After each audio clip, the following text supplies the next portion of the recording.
ಬರೀ ಅವ್ರ ಮುಡ ಹಗರಣದ ಮಾತ್ರ ಅಲ್ಲ ಅವ್ರು ರಾಜೀನಾಮೆ ಕೊಡಬೇಕಾಗಿರೋ ಕಾರಣ.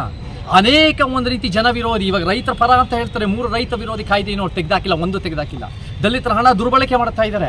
ಮೈನಿಂಗ್ ಮಾಫಿಯಾ ಪರವಾಗಿ ಶ್ರೀಮಂತರ ಪರವಾಗಿ ಅವ್ರು ಬ್ಯಾಟಿಂಗ್ ಮಾಡ್ತಾರೆ. ಮತ್ತೆ ಒಂದು ಏರ್ಪೋರ್ಟ್ ಕಟ್ಟಿ 4500 ಎಕರೆ ಒಂದು ಇದನ್ನು ಏರ್ಪೋರ್ಟ್ ಮಾಡಿ, ಇಂಟರ್ನ್ಯಾಷನಲ್ ಏರ್ಪೋರ್ಟ್, ರೈತರ ಭೂಮಿ ಕಿತ್ತಾಕೊಂಡು ಭೂ ಮಾಫಿಯಾಗಿ ಲಾಭ ಮಾಡ್ತಾ ಇದ್ದಾರೆ. ಅದ್ರ ಜೊತೆ ಅವರ ಸರ್ಕಾರಗಳಲ್ಲಿ ತಾಂಡವ ಆಡ್ತಾ ಇದೆ ಈ ಭ್ರಷ್ಟಾಚಾರ.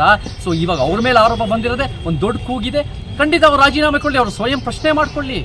ಅವರು ಒಂದು ರೀತಿ ಅವ್ರ ಸರ್ಕಾರ ನಮ್ಗೆ ಯಾವುದೇ ಕಾರಣಕ್ಕೂ ಒಪ್ಪಲ್ಲ. ಮುಖ್ಯಮಂತ್ರಿ ಸಿದ್ದರಾಮಯ್ಯ 5 ವರ್ಷದ ಹಿಂದೆನೂ ನಮಗೆ ಉತ್ತಮ ಆಡಳಿತ ಕೊಟ್ಟಿರಲಿಲ್ಲ. ಅವರ ಅಧಿಕಾರದ ಲಾಭಕ್ಕೋಸ್ಕರ ನಿಂತಿದ್ದು, ಇವತ್ತು ಅದೇ ಮಾಡ್ತಾ ಇದ್ದಾರೆ. ಕೊಡಲಿ ಅವ್ರ ರಾಜೀನಾಮೆ.